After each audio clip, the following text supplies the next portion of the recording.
Hola, buenas tardes a todos. Bienvenidos al webinar Reforma Tributaria, parte 3. Este webinar es traído a ustedes por Informat, con más de 45 años desarrollando soluciones financiero-contables para empresas y contadores y sus productos Wigo Software Contable e Inet ERP. Y hoy, junto a Alianza CAP, grupo de profesionales expertos en capacitaciones, IFRS y de tributación. Aquí les muestro cómo hacer una pregunta en Microsoft Teams. Hacen clic en el icono de signo de interrogación y nuestro speaker, el doctor Fernando Torres Cárdenas, las contestará al final de la sesión. Ya está con nosotros Fernando. ¿Cómo estás? Bien, ¿y usted cómo está? Muy bien, gracias, después de las fiestas patrias. ¿Con banderita o Con sin bandera? banderita, con banderitas, como siempre. Bien. Sí, no sé, ¿quién nos puede contar un poco sobre la Fundación San Jorge? Bueno, estimados ciudadanos, ¿no es cierto?, interesados en estos temas tributarios.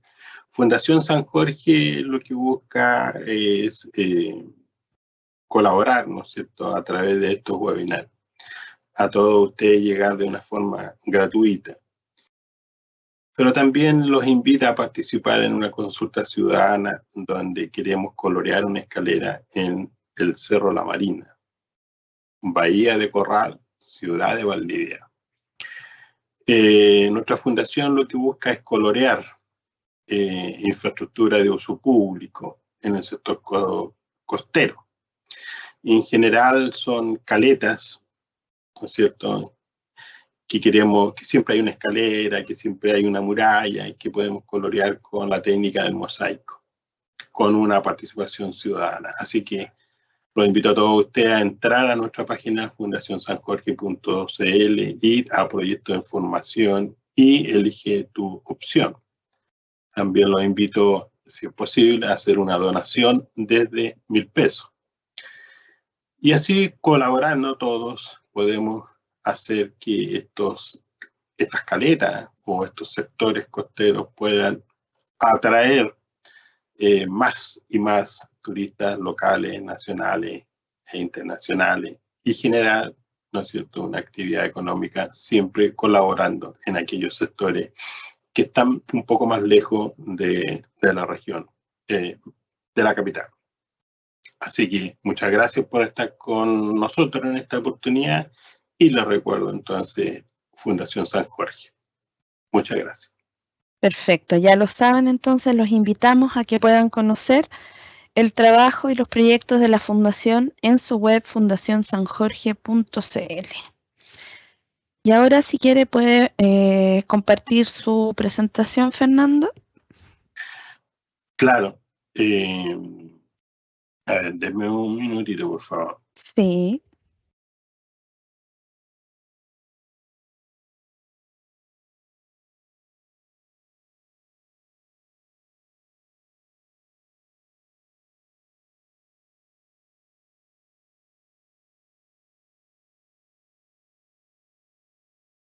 Ya, vamos a ir entonces aquí, vamos a compartir pantalla, compartir, usted me confirma si eso se ve. Sí, ahí se ve. Perfecto. Perfecto, súper. Muy bien, entonces, muchas gracias, Erika. Estamos entonces en un proyecto de reforma tributaria, año 22, en la versión 3. La idea de este webinar, ¿no es cierto?, es ir informando a todos ustedes lo que viene sucediendo después de la presentación del proyecto de la reforma tributaria. Más o menos nosotros tenemos una idea, ¿no es cierto?, porque está el texto, esto fue publicado y ya tiene sus meses, julio, agosto, septiembre, ¿cierto? El 7 de julio al a la fecha. Entonces, en la exposición 1, con los datos que teníamos, fuimos presentando lo que está ocurriendo. Y bueno, ahora tenemos más información y eso es lo que vamos a ver, ¿no es cierto? Entonces, si usted tiene la versión 1, 2, 3, puede ir acumulando información. Bueno, hay temas que la reforma que está escrita, que desea, ¿no es cierto?, una mayor recaudación, pero tal como lo dijimos la primera vez, es una reforma, o era una reforma que buscaba una mayor recaudación, un 4,1% del PIB, pero las dificultades de la recaudación se presentó de inmediato. Si no hay crecimiento, ¿usted cómo puede recaudar impuestos? Entonces, lo que tenemos proyectado hacia adelante, 22-23, lo que queda del 22-23 es un crecimiento que tiende a ser cero. En el 22 no va a pasar del 1,5% con los datos que hay. El 23 sería el crecimiento cero. Y el 24 podríamos con un crecimiento positivo y así. Pero no hay incentivo a través de las leyes de la tributación, incentivo al ahorro, a la inversión. Dos factores que inciden en el objetivo principal, que es recaudar. Si el país crece, hay recaudación. Si el país no crece, lo que hay es una recaudación forzosa, por no decir una palabra que expropiación de la riqueza de las personas, ¿no es cierto? Cuando hablamos de personas, las personas son dueños de empresas. Entonces hay una recaudación forzosa de impuestos por la vía de las personas y por la vía de las empresas, que al final termina todo en personas. Bueno, esos son conceptos entonces técnicos que yo los invito a separar aquí el tema ideológico y ser práctico, matemático, si usted quiere, y sumar 2 más 2, a ver si le resulta y le da 4. Entonces, la historia, dijimos que la reforma, ¿no es cierto?, aumentaría en 50% los impuestos a inversión en el exterior, al eliminar los beneficios vigentes desde el año 1997. Entonces, imagínese usted que tiene una empresa inversiones en el extranjero, ¿no es cierto? Entonces, y usted hizo esas inversiones con los datos que tenía a esa fecha. Entonces, con el tiempo esto se va transformando en una disminución de ganancia en la rentabilidad del activo. Entonces, obviamente que desincentiva la inversión. Entonces, hay un informe, ¿no es cierto?, de la Price que advierte que el proyecto termina con 2 beneficios: los créditos a favor de las utilidades remesadas al exterior que ya pagaron impuestos y el crédito por el impuesto adicional. Todo implicaría grabar dos veces una misma utilidad en Chile y en el extranjero. Entonces, eso ahí ya tenemos un problema, ¿no es cierto?, producto de la búsqueda de una mayor recaudación. Pero es importante entonces tener una mirada pro inversión. Chile hace rato que las inversiones extranjeras viene cayendo y hay fuga de capitales. Entonces, eso de alguna manera genera riesgo y por supuesto que el crecimiento se aleja aún más si no hay inversión. Acá, ¿no es cierto?, tenemos un flujo, ¿no es cierto?, con el sistema actual, ¿no es cierto?, y con el sistema propuesto, que sería, ¿no es cierto?, cómo sería una inversión en el extranjero. Entonces, claramente aquí se ve, ¿no es cierto?, que hay al final una mayor carga tributaria. Ya, por ejemplo, con el sistema actual tenemos una carga de 50% y pasaría con la reforma propuesta a un 54% sobre una inversión. En general, eso es lo que estamos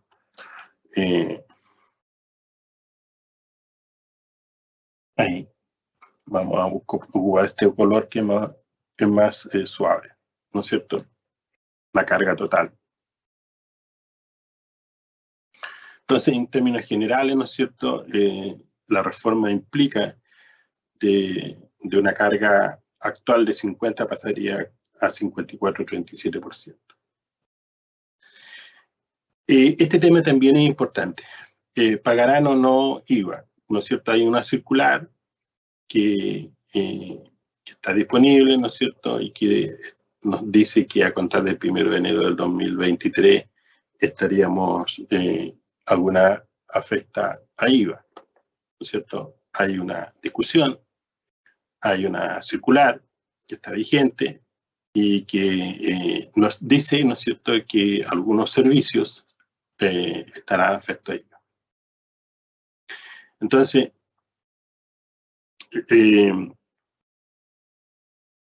hay una opinión con respecto, por ejemplo, en la industria del derecho, la nuestra, que los contables, los asesores, ¿no es cierto?, da ciertas características, estaría en este grupo de empresas, ¿no es cierto?, que por el servicio estaría afectado a IVA.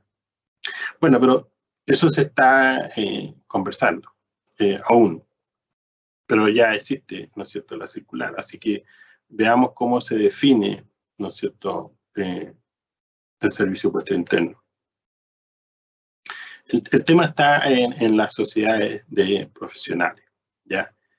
El mundo legal y contable está expectante ante las definiciones que entregarán, ¿no es cierto?, el servicio de puesto interno y Hacienda sobre un tema cuya entrada en vigencia está marcada en rojo en varios calendarios. Se trata de la aplicación del IVA a todos los servicios en el país siempre y cuando no aparezcan como exentos en la ley, como algunas prestaciones de salud, educación y el transporte de pasajeros. Entonces, así quedarían grabadas entonces actividades como asesoría y consultoría a partir del 1 de enero del 2023. Ahora, ¿no es cierto?, el Colegio de Contadores también aquí señala que 10 propuestas. Veamos algunas, ¿no es cierto?, de las 10 propuestas que presentó, ¿no es cierto?, al proyecto tributario. Entonces, incluye, ¿no es cierto?, eliminar restricciones al uso de las pérdidas tributarias. Recuerde que la propuesta es usar las pérdidas tributarias rebajando la base imponible, pero solo el 50% de la pérdida tributaria, o hasta el 50% de la base imponible, ¿no es cierto? Y el saldo de la pérdida tributaria la va a poder usar para el periodo siguiente. Pero hoy día nosotros usamos toda la pérdida tributaria, ¿no es cierto?, contra el impuesto, contra la base imponible. Así que eso es un pago de impuestos que no lo teníamos considerado. Bueno, entonces incluye eliminar restricciones al uso de las pérdidas tributarias y exenciones en favor del gasto en capital humano. El primer punto entonces se refiere al impuesto al patrimonio, que también sabemos nosotros que hay un impuesto de patrimonio, ¿no es cierto?, que después vamos a ver que hay un cambio radical en toda esta cuestión, pero primero vamos a mencionar todo esto, más la versión 1, versión 2, ¿no es cierto?, y vamos a ver que al término de este webinar vamos a ver que cómo se va modificando todo esto y al final no sabemos cómo va a terminar. Bueno, estos 10 puntos, ¿no es cierto?, 10 propuestas. Uno es el tema con respecto al impuesto al patrimonio. ustedes saben que el 1,8, ¿no es cierto? Esa es la propuesta. Vamos a ver si ese como 1,8 se cambia o no cambia, ¿no es cierto? Entonces, al patrimonio, planteando, ¿no es cierto?, la necesidad de incluir rebajas en la base imponible del gravamen y que no afecte a los activos productivos. Ahí hay otro tema también que se enreda el asunto cuando hablamos de activos productivos. Una empresa, ¿no es cierto?, activa o pasiva, que tenemos activos, aquí activos corrientes, activos no corrientes, y generalmente aquí tenemos los activos de larga duración, que eso genera flujo y ¿no es cierto?, y ese flujo genera riqueza, y esa riqueza, una parte paga impuestos y la otra se distribuye o queda para la inversión en la empresa. Aquí tengo ingresos y aquí tengo los gastos. Entonces, hay una empresa, ¿no es cierto?, que le llaman empresas de papel, que no producen, pero por favor, o sea, en temas tributarios yo genero una sociedad y traspaso mi dinero, y mi dinero está en otras sociedades. Entonces yo puedo, mi plata puede estar en A, sin embargo la voy a traspasar a B, a C y a D, y entonces me dicen que aquí paga y aquí no paga. Entonces eso es un poco ideológico. El dinero es el dinero, y donde está, si produce, entonces eso es lo que importa.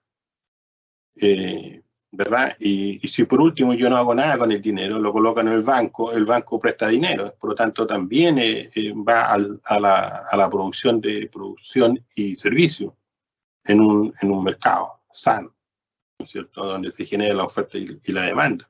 Entonces, esto de separar en empresas pasivas y activas o productoras, eso como que también enreda el asunto para el tema de la fiscalización, entonces es como no practicable. Sin embargo, esto viene hace años tratando de sancionar una empresa no productiva.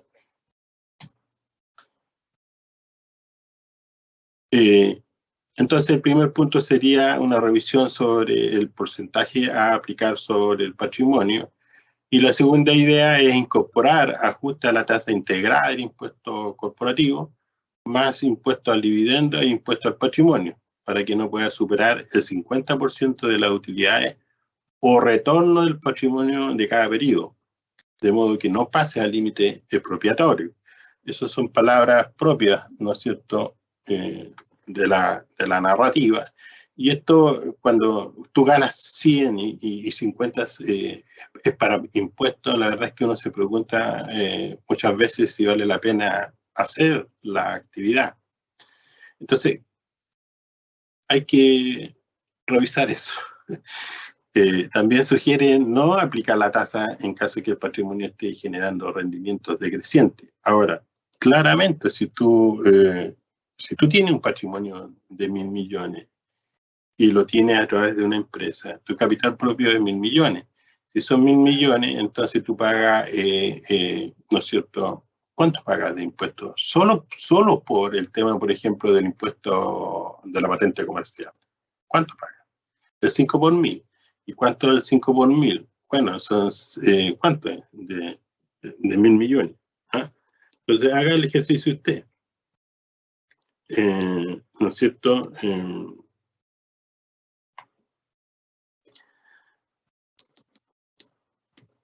Entonces, eso, ¿cuánto paga?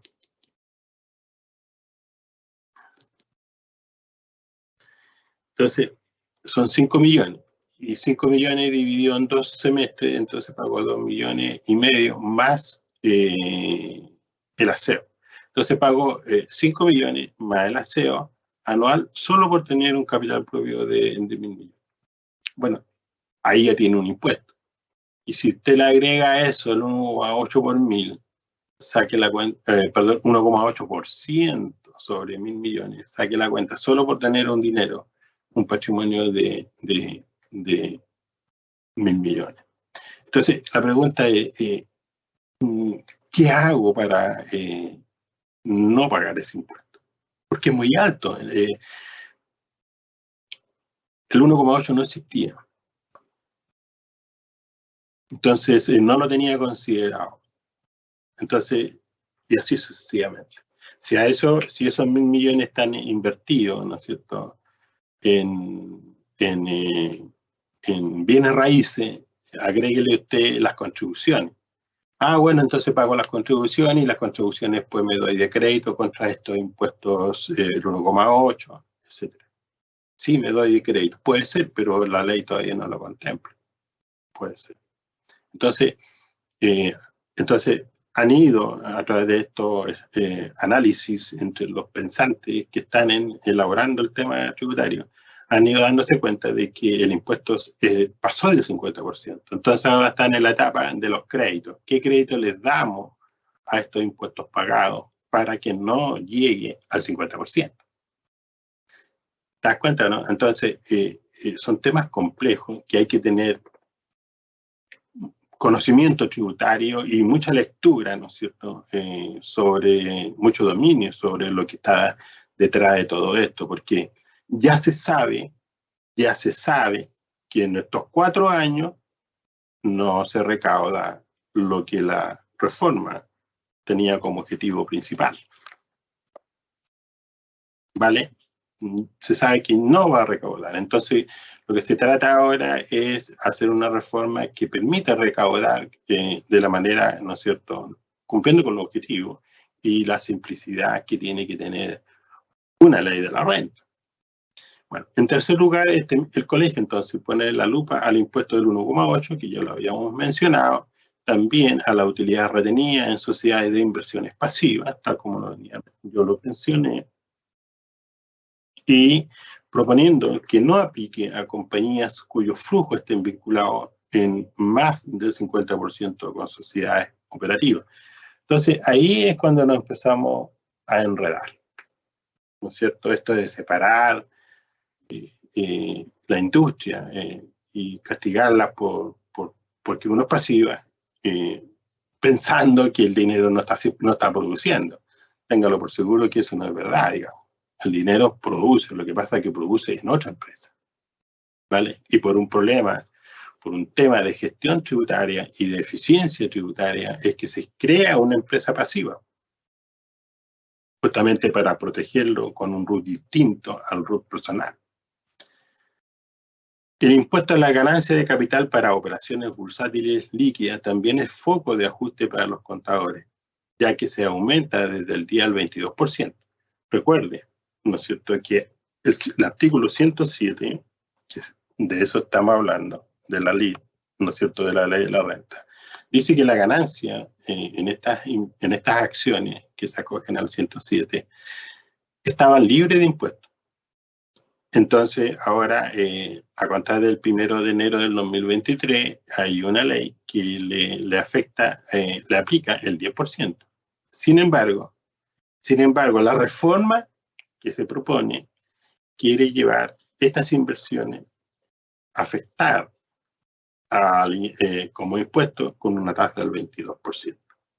Entonces, y así vamos cobrando para recaudar más, pero los inversionistas buscan donde esté la rentabilidad. Y si tú vas a invertir en acciones en Chile, en donde la ganancia queda afecta al 22%, bueno, si tú ganas 1.222.000 pesos, queda como recaudación fiscal y tú te quedas con la diferencia. Entonces eso habría que verlo si la rentabilidad del activo te permite hacer inversiones aquí o hacer inversiones en el extranjero. Recuerde usted que estamos en un país globalizado, ¿no es cierto?, altamente conectado, ¿no es cierto?, a las tecnologías. Por lo tanto, tú con tu computador y tu tarjeta de crédito puedes hacer inversiones donde te dé la gana. Y por supuesto, también puedes cambiar domicilio tributario y pagar los impuestos donde te parezca que es más justo, ¿verdad? Bueno, eso hace la persona que tiene conciencia de su propio patrimonio. Y el tema de los impuestos por supuesto, siempre uno va a buscar la mejor carga tributaria en el país que mejor le ofrezca un incentivo para hacer sus inversiones, como por ejemplo Uruguay, ¿no es cierto? O España, si usted quiere, o Portugal, si usted quiere. Bueno, otra situación, ¿no es cierto?, constituye un cambio que no ayuda a dar incentivo al ahorro y inversión. Entonces propone que la tasa no sobrepase el promedio de la OCDE de 19%. Entonces, estábamos en 0, ahora se propone un 10 y la nueva reforma propone un 22 y los países en promedio OCDE, ¿no es cierto?, tiene una tasa con respecto al impuesto que se aplica a estos activos es de un 19%. Entonces estaríamos como un poco pasados. Y bueno, también en ese texto, en esa propuesta, propone que cuando la inversión se mantenga por más de un año se aplique la tasa del 10, o sea, incentivo a la tenencia del activo, y eso lo mantiene en un 10% en vez de que sea un 22%. Bueno, y con respecto al incentivo al crecimiento y a gastos, ¿no es cierto? En este texto también los contadores proponen mantener la depreciación instantánea para grandes empresas en un 50% de la inversión en activos fijos depreciables en los años 23 y 24, de manera de darle gradualidad, ¿no es cierto?, al beneficio y que solo se vuelva a las condiciones de depreciación normal en el año 25. Recuerden que estamos en recesión, por si no lo sabe, ¿no es cierto? Estamos en recesión, aumenta el desempleo, las remuneraciones no aumentan, y el consumo ha caído, por lo tanto el Estado en este minuto por IVA, ¿no es cierto?, también ha ido cayendo la recaudación por concepto de IVA, también ha ido disminuyendo la recaudación de impuestos, por ejemplo, por el tema del impuesto de timbre de estampilla, porque la gente no compra vivienda, ¿no es cierto?, postergó la compra de la vivienda, entonces al no haber compra de vivienda no hay pago de impuesto de estampilla, el Estado no recauda ese impuesto, por ejemplo, ¿no es cierto? Y bueno, otro punto, ¿no es cierto?, plantea realizar ajustes a las restricciones al uso del gasto aceptado y a las pérdidas tributarias de arrastre. Recuerda que también esta reforma como que anula en la parte pertinente, de acuerdo al artículo 31 de la ley de la renta, bajo la ley 21.210, modernización tributaria, donde amplía el concepto del gasto necesario para producir renta. En esta propuesta como que vuelve a giro, ¿no es cierto?, gasto necesario para producir renta, ¿no es cierto?, que sean gastos necesarios, imprescindibles, etc. Entonces, ahí también hay un tema que se tiene que mejorar, ¿no es cierto? Bueno, el séptimo punto apunta también a modificar la estructura del nuevo royalty a la minería. Bueno, eso está bastante conversado, ¿no es cierto?, con la industria de la minería y por supuesto que van a llegar a un acuerdo, espero yo, en, si bien mejorar la tasa de impuestos, aun cuando las empresas dicen, si usted me sigue subiendo el royalty, voy a tener que ir a producir, ¿no es cierto?, a otro país, el cobre, ¿no es cierto? Yo le insisto, el dinero es un tema sensible y cuando usted invierte lo que busca es rentabilidades y un justo tributo. Entonces, si se dan esas condiciones, me quedo y si no, me voy, ¿no es cierto? Bueno, así que ya hemos pasado por esto nosotros cuando se hacen reformas que son muy agresivas. Por supuesto que al final termina todo al revés. En vez de recaudar más, se logra recaudar menos. Cuenta financiera, portafolio y animales lucrativos, ¿no es cierto? El nuevo paradigma que trae el impuesto a la riqueza. Bueno, aquí tenemos un tema. ¿Por qué? Porque la medición, la valoración, en la versión anterior habíamos visto los tipos de medición sobre el patrimonio. Imagínense cómo vamos a calcular el patrimonio de una familia, cómo calculamos el patrimonio del patrimonio de las personas, ¿no es cierto? Cuando tienen participación en una empresa, cuando tienen acciones, cuando tienen bonos, cuando tienen, ¿no es cierto?, oro, cuando tienen propiedades, ¿no es cierto? ¿Cuánto vale todo eso? ¿Cómo lo medimos? ¿Bajo qué metodología? ¿Y cuánto cuesta eso? ¿Y quién lo paga? Lo paga el contribuyente. Bueno, pero y entonces le pasamos gatos por liebre al servicio puesto interno. No, usted sabe que el artículo 64 del Código Tributario tiene la facultad de tasar.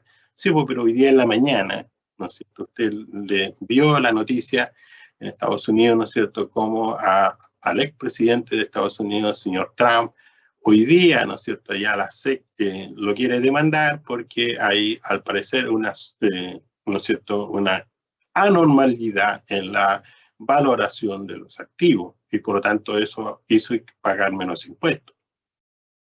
Bueno, los temas son complejos, entonces el patrimonio lo tenemos un método para calcularlo para el pago de la patente comercial, por ejemplo, ahí necesitamos capital propio tributario, pero ese es el capital propio tributario, ¿no es cierto? El capital propio tributario son activos y pasivos de propiedad de la persona. Aquí no va lo financiero. Sin embargo, ¿cómo lo vamos a definir? ¿Cuál es la metodología? Entonces, eso también tiene que normarse, ¿verdad? Entonces, el gravamen o bienes como vehículos lujosos, participaciones en sociedad y cartera de inversión, así como su fórmula de valoración, mantienen expectantes a los contribuyentes y al mercado. Bueno, uno sabe cuando tiene un terreno, lo manda a tasar y ahí está el valor de tasación comercial y tenemos el avalúo fiscal, que sería el valor para efectos de pago de los tributos. Y ahí vemos que uno es diferente al otro.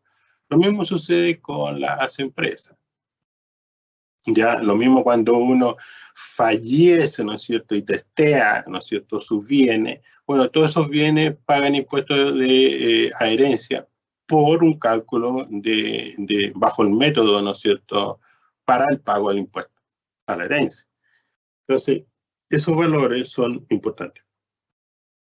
Ahora, el impuesto entonces entraría en vigencia en el año 23 y su primer pago sería en el año 24.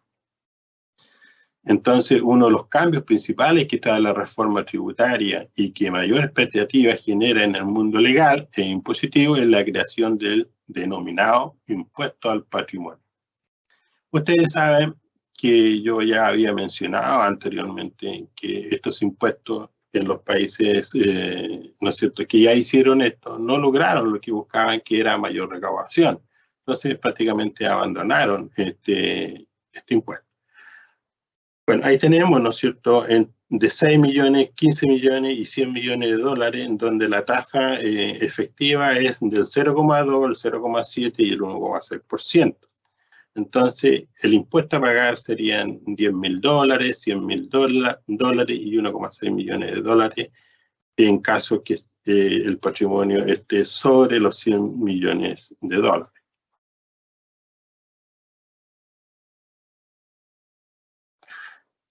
Las reglas de valoración para el nuevo gravamen. Entonces, como yo les mencioné, esta medición, ¿no es cierto?, de activos son criterios de valoración, así como el valor actual neto, ¿cierto?, o el valor descontado, ¿verdad? Entonces, bueno, aquí hay un criterio, por ejemplo, las acciones, ¿no es cierto?, cotización bursátil, ¿no es cierto?, el P por Q. Hoy día usted abre el Mercurio o el diario financiero si quiere y ve cuánto es el valor de la acción de la empresa A, B, C. Entonces, esa es la cotización bursátil. Y el patrimonio, ¿no es cierto?, por la vía de la tasación. Los inmuebles, el avalúo fiscal, ¿no es cierto?, los derivados, estos instrumentos de acuerdo a la ley de derivados. Y la ley de instrumentos financieros, ¿no es cierto? Y eso quiere decir a valor razonable. Y ahí hay otro tema que si usted ha estudiado conmigo y FRS, lo invito, revise nuestra página web alianzacap.cl, alianzacap.cl. Ahí tenemos cursos de tributación y también de IFRS. Bueno, los vehículos ya sabemos que una vez al año tenemos el precio, ¿no es cierto?, evaluado fiscal para el pago del permiso de transitar, ¿no es cierto?, permiso de circulación. Otros activos, ¿no es cierto?, con valor superior a 100.000 UF, valor de tasación. Y bueno, los pasivos, ¿no es cierto?, también pasa lo mismo, ¿no es cierto?, a valor de bursátil. Así que normas de valoración. Ya. Unas 92.000 personas califican como alto patrimonio. Ingresos vienen en su mayoría de empresas y propiedades, ¿vale? Entonces, todo esto está calculado, está monitoreado, los datos existen, por lo tanto uno puede hacer, si los datos son confiables, entonces yo puedo hacer una buena presentación, una buena estimación. Entonces, el servicio, ¿no es cierto?, perfiló a los contribuyentes más ricos de Chile, preparando medidas para evitar un menor pago de impuestos y el control del traspaso del patrimonio entre generaciones. Ustedes saben, si han leído los medios, desde que se presentó esta reforma, ha aumentado exponencialmente el traspaso de propiedades entre los familiares. Y esto es por... Ocurrió un error. Intenta de nuevo. Entonces, eso hace que la gente, ¿no es cierto?, sensible a estos aumentos impositivos, rápidamente tome decisiones y traspase sus propiedades a la familia que tiene una carga tributaria menor. Entonces, al final, se distribuye el patrimonio en muchas personas y se desaparece la carga tributaria, ¿cierto? Bien. Acá, ¿no es cierto?, tenemos entonces que en los tramos, ¿no es cierto?, los tramos 1, 2, 3 y así sucesivamente en bienes raíces. Estoy aquí para que ustedes vean, aquí en esta parte, operaciones, participación en derechos sociales y la tasa efectiva que estaría afecto a impuestos y el total de contribuyentes, 92.000 personas, estarían en estos tramos. Entonces, está bastante focalizado, se sabe bastante, ¿no es cierto? Estas son propiedades que están registradas debidamente, ¿no es cierto?, en el Conservador de Bienes Raíces y que el Impuesto Interno también dispone de esa información, y la participación y derechos sociales también tiene el Impuesto Interno. Recuerde usted, cualquier cambio societario, uno tiene que informar al Impuesto Interno, así que estos datos están disponibles. Entonces concluyó que en el territorio nacional existen 92.226 personas calificadas como altos patrimonios bajo sus parámetros. Con esos datos, entonces, yo puedo hacer una estimación de recaudación fiscal. ¿Ya? Eso, entonces, para que una persona entre en esta categorización, el servicio considera 3 criterios. Tener un ingreso para los últimos 3 periodos tributarios mayor a $150.000 o un patrimonio personal mayor a $1 millón. O un patrimonio por familia en base mayor a $2 millones. Y así entonces tenemos una distribución del patrimonio directo de los altos patrimonios. Con respecto, ¿no es cierto?,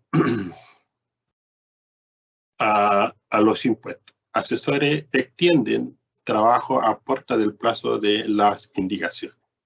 Entonces, Hacienda, el Ministerio de Hacienda, solicitó ideas que se analizarán para nuevas modificaciones. Se acordaron ajustes al DFL2 e impuestos a utilidades retenidas. Ahí aparece como una revisión a la propuesta, ¿no es cierto? Ya sabemos que aquí un impuesto a la utilidad retenida, y también sabemos que tiende a desaparecer el beneficio tributario del DFL2. Sin embargo, esto encontró en el camino obstáculos, sobre todo cuando estas viviendas están bajo la propiedad de personas, de adultos mayores, que ustedes saben, cuando uno ya es adulto mayor, los ingresos empiezan a escasear, por lo tanto me quedo con la casa, pero me quedo sin los ingresos y al final termino yéndome de la casa porque no tengo ingresos para pagar las contribuciones. Y así sucesivamente. Ese es un cuento largo que a todos nos pasa y ahí está la mayoría de las personas. Sin embargo, yo insisto, las reformas tributarias, cuando están mal diseñadas, deja mucho daño en el camino, porque si yo trato de recaudar más vía la expropiación, vía la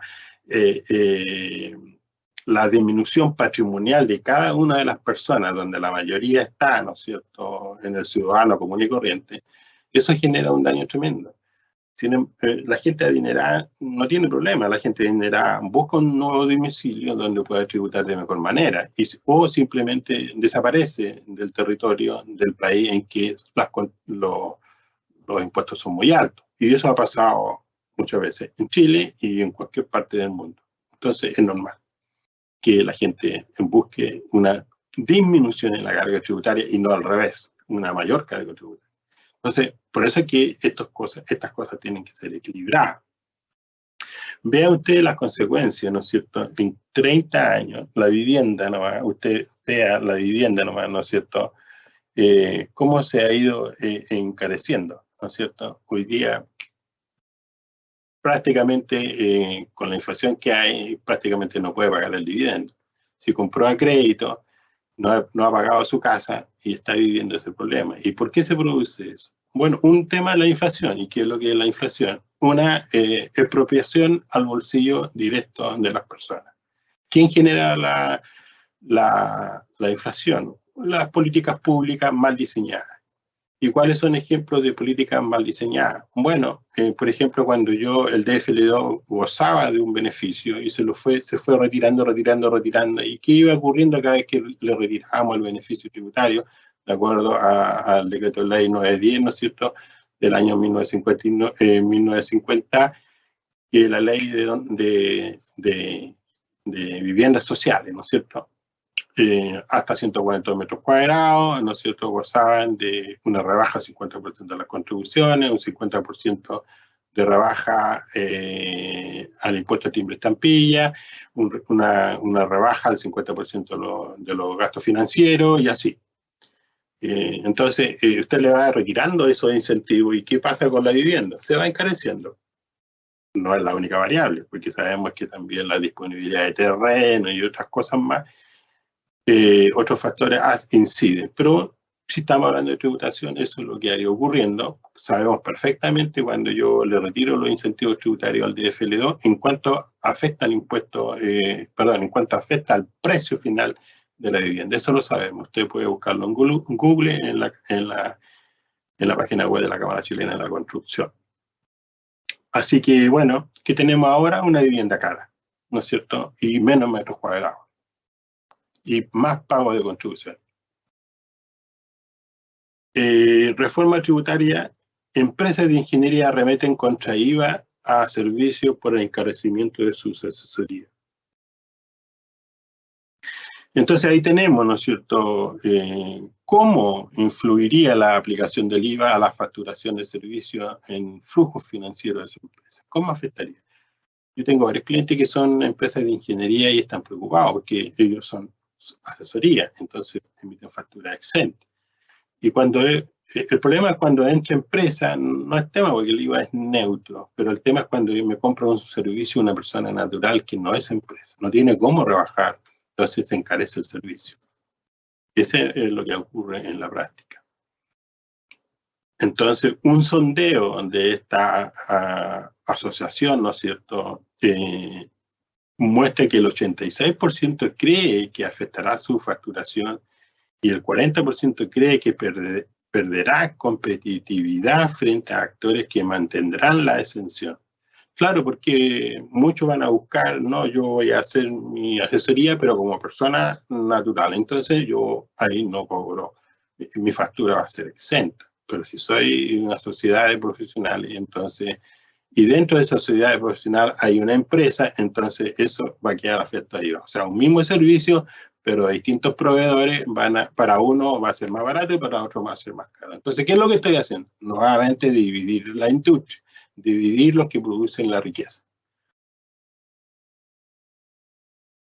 Entonces, insisto, no pierdan el sentido de esta cuestión. Una reforma tributaria tiene que ser simple, para todos, no solo para algunos, para todos. Eso es uno de los objetivos de una buena reforma tributaria. Y aquí lo que estamos buscando es separar más, ¿no es cierto? Y buscar dónde me acomodo para no encarecer el servicio. Bueno, en mi opinión. El Ejecutivo se refiere, ¿no es cierto?, plantear, postergar alza de impuestos para la PYME, para plazo, para royalty y ampliar depreciación instantánea. Aquí, ¿no es cierto?, estamos frente a una situación diferente. Aquí ya hay ánimo de corrección de errores, ¿no es cierto?, de la reforma. Errores o intenciones que hoy día, con la información que tenemos hoy, es diferente, ¿no es cierto? De julio a esta fecha, vea usted todo lo que ha cambiado. Veamos algunos ejemplos. Entonces, plantea postergar alza de impuestos para la PYME. Recuerde que la ley 21256 permitía por 3 periodos consecutivos llevar la tasa del 25 al 10%. Eso es para la PYME, acuérdense, ¿no es cierto? 14D, 14D3 y 14D8. ¿Vale? El régimen 14A semi-integrado queda con la tasa del 27%. Pero la ley 21256 llevó esta tasa del 25% para la mediana, pequeña empresa a una tasa del 10% por 3 periodos consecutivos. ¿Vale? Eso. Entonces, en la reforma presentada no estaba contemplado mantener ese beneficio. No estaba contemplado. Hoy día aparece, el 13 de septiembre, aparece como que sería posible postergar este beneficio y ir subiendo gradualmente del 10 al 12, llegar al 15 y después al final en el año, ¿no es cierto?, de llegar al 25%. Entonces, como parte de las indicaciones que presentará el Ministerio de Hacienda a la reforma tributaria, se establece crear un fondo de 500 millones de dólares en crédito tributario que las empresas podrán usar en contra del impuesto de primera categoría. Veamos. Los cambios consideran postergar la reducción del impuesto de primera categoría a las pymes por 2 años, para converger de manera gradual a una tasa del 25%. Ya, ahí tenemos algo positivo. Insisto, esto no estaba en la propuesta de julio, ¿no es cierto?, de la reforma tributaria. Entonces, esto fue, insisto, el 7 de julio del año 22 se propuso, esta parte no estaba contemplada, ahora aparece. Bueno, otra cosa, actualmente la ley establece que las pequeñas firmas pasarán de tributar con una tasa del 10 este año a 25 el próximo, es decir, a contar del 1 de enero de 2023 hasta diciembre de 2023 y pagar en abril del 24 el 25%. Pero subiría, ¿no es cierto?, en 2023 subiría a 15 y luego a 20 en el año 24 y así sucesivamente, hasta llegar a 25 en algún minuto. Entonces yo me acuerdo de decir qué extraño que en la reforma, en la propuesta inicial, no se haya contemplado esto, no se haya visto que la situación económica global no está como para subir los impuestos a las empresas medianas y pequeñas, ¿no es cierto? Aquí aparece, por suerte, ¿no es cierto?, alguna inquietud que podría ser beneficioso para la PYME. Recuerde que 14D3 es 100% integrado y el 14D8 está liberado del pago del impuesto de primera categoría. Sin embargo, todo lo que pague como PPM es crédito para su socio y ahí hay una declaración jurada, ¿no es cierto? Bien. También dice que otra de las medidas contempla modificar la base del impuesto al diferimiento de la tributación de la utilidad acumulada. Recuerda eso, el 1,8. En la reforma eran las acumuladas en sociedades de rentas pasivas y ahora serán las rentas del capital acumuladas y pendientes de tributación. También se modificará la tasa de 1,8 que contempla el proyecto original. O sea, estoy revisando la propuesta para finalmente concluir de otra forma. Perdón. Adicionalmente, entonces, el plan del Ejecutivo es ampliar el mecanismo de depreciación instantánea, mediante los cuales los empresarios podrán descontar de impuestos de forma acelerada el valor del gasto realizado en activos fijos. Lo anterior implica que el 50% del monto de las inversiones en activos fijos, como maquinaria e inmobiliario, que se lleven a cabo durante el año 23 en nuevos proyectos de inversión serán reconocidos inmediatamente como gasto para el cálculo de la renta líquida imponible, mientras que el 50% restante contará con una depreciación acelerada. Eso también enreda el asunto. ¿Es depreciación o no es depreciación instantánea? Ahora quieren separar el 50% instantáneo y ahí que el otro 50% puede ser acelerado. Entonces, piense usted, piense. Junto con lo anterior se decidió postergar la entrada en vigencia de la restricción del uso de las pérdidas tributarias para reducir la tasa del impuesto, la base de impuesto, ¿no es cierto?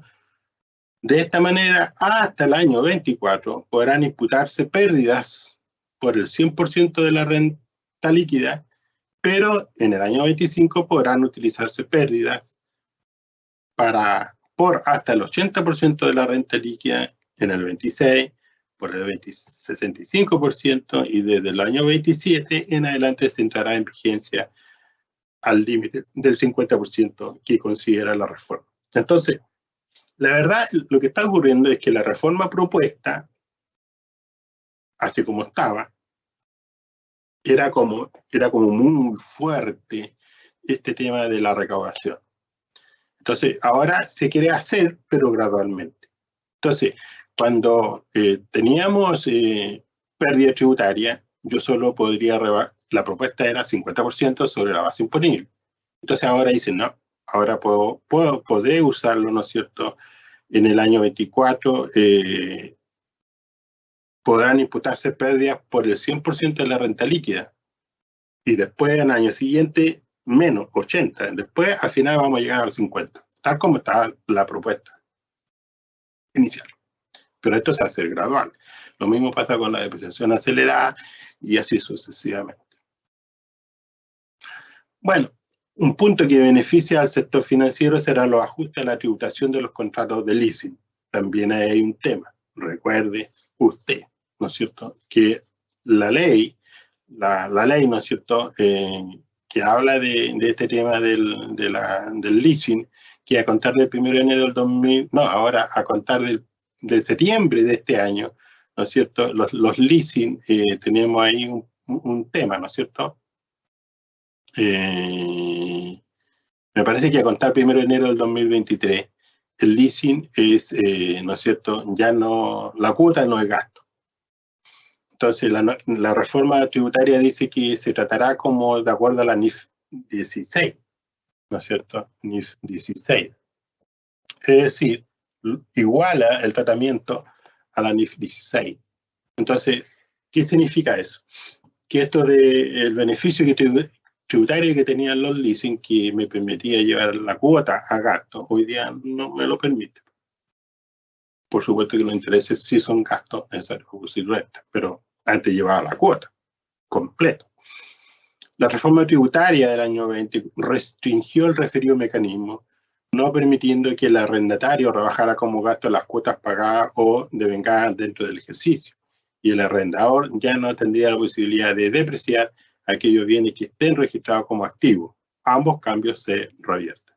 Entonces, a estudiar, señores, este tema nuevamente y ver las implicancias que tiene esto en la empresa.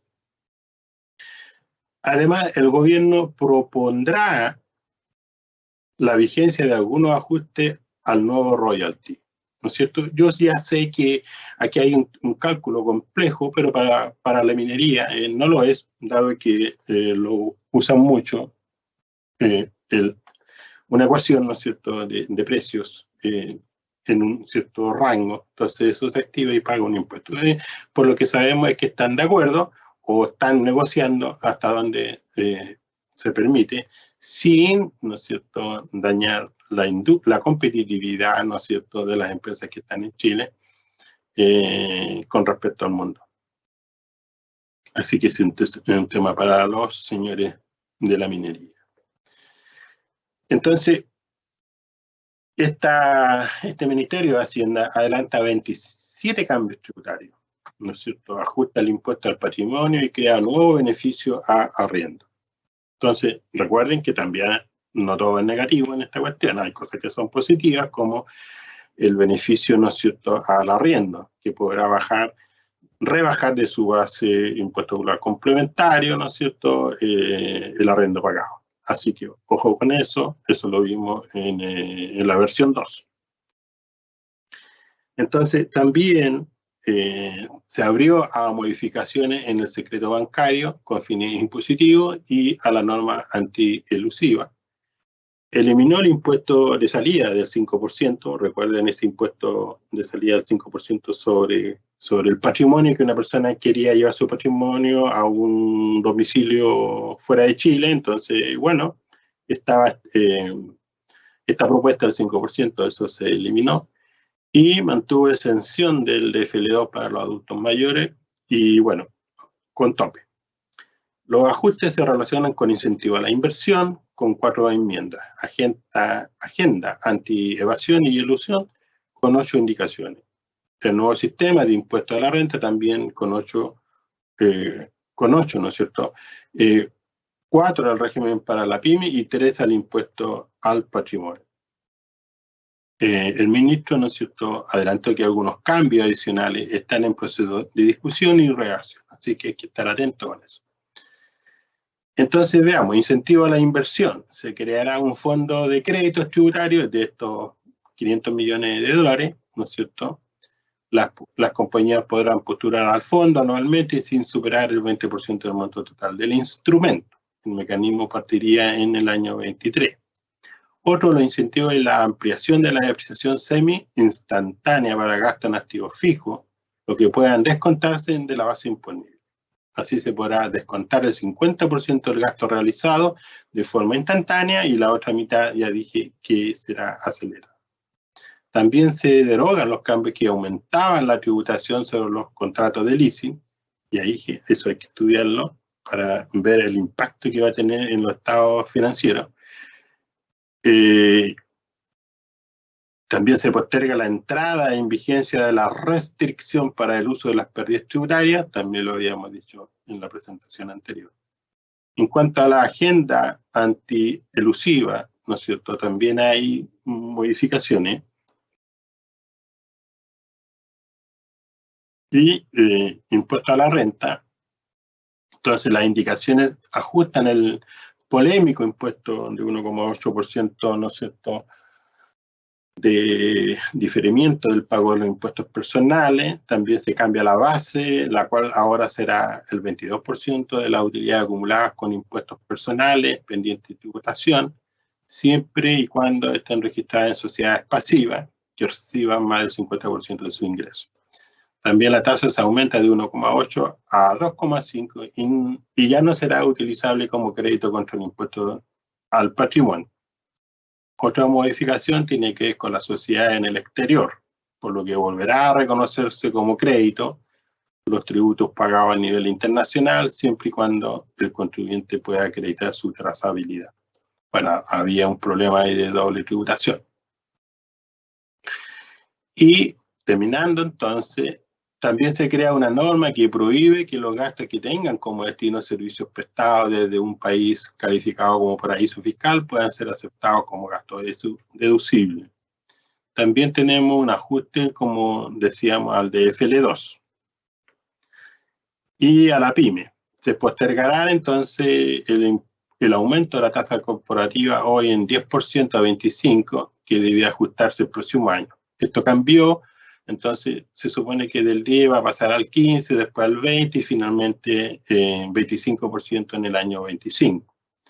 En cuanto a renta presunta, se establecen mejoras al mecanismo de tránsito para quienes abandonen este sistema.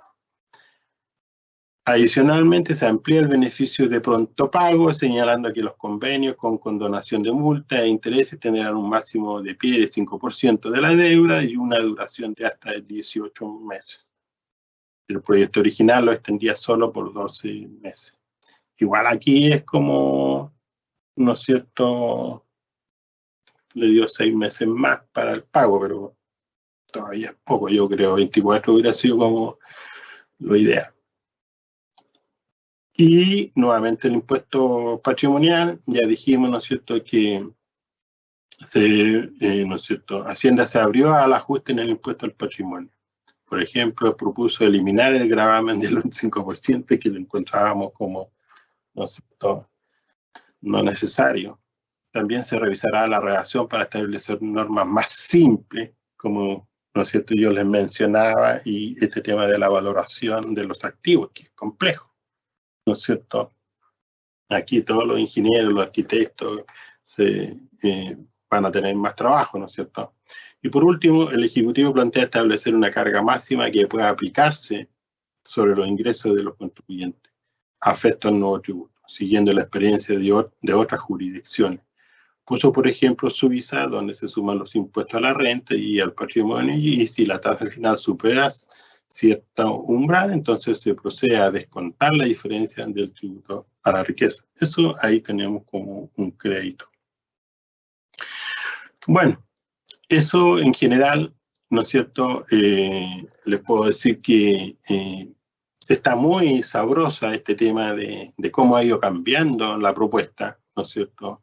Desde lo máximo ha ido razonando, ha ido yendo a lo que es razonable y no maximizar una recaudación con políticas que no consigue el objetivo final, ¿no es cierto? Tener una reforma tributaria simple, que sea comprensible y aplicable, y no incentive, ¿no es cierto?, la fuga de capitales y que no pueda ir a una expropiación de la riqueza generada por otros. Así que eso en una versión 4. Esperemos tener mejores noticias y ver qué sucede finalmente con este proyecto de reforma tributaria. Estamos.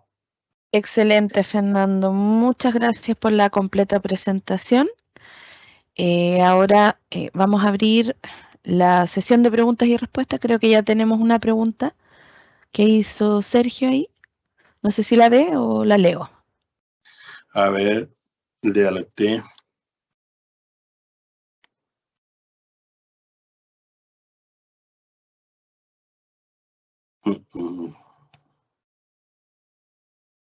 Ahí yo se la leo si quiere, no hay problema. Uh-huh. Dice, ¿las sociedades de profesionales pueden emitir boletas exentas?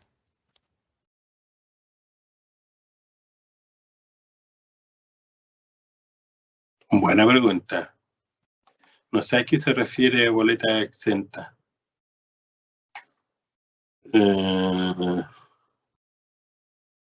Si se refiere a sin retención, sí, claro que sí. Si se refiere a sin retención, claro que sí. De hecho, esa es una de las características que tienen una empresa de profesionales cuando emite por servicios prestados, emite una boleta de honorario sin retención. Perfecto. A ver si llega alguna pregunta más. Parece que no. Igual ahí nos pusieron que muchas gracias, nos dieron los saludos por la buena presentación de hoy. Pero al parecer no hay otra pregunta. Bien. Entonces, estimados participantes, les agradezco su participación. No se olvide de entrar a Fundación San Jorge. Por favor, participe, elija una de las 3 opciones. Es importante su opinión porque uno de esos colores se va a colorear una escalera en la Bahía de Corral. Y si puede hacer una pequeña donación, mucho mejor. Recuerde, entre todos construimos un mejor país. Perfecto. Les recuerdo también que enviaremos la grabación de la sesión de hoy al correo con el que se registraron. Muchas gracias por el webinar, Fernando, nuevamente. Y gracias a todos los asistentes y atentos, obviamente, a nuevos webinars. Muchas gracias. Chao, chao.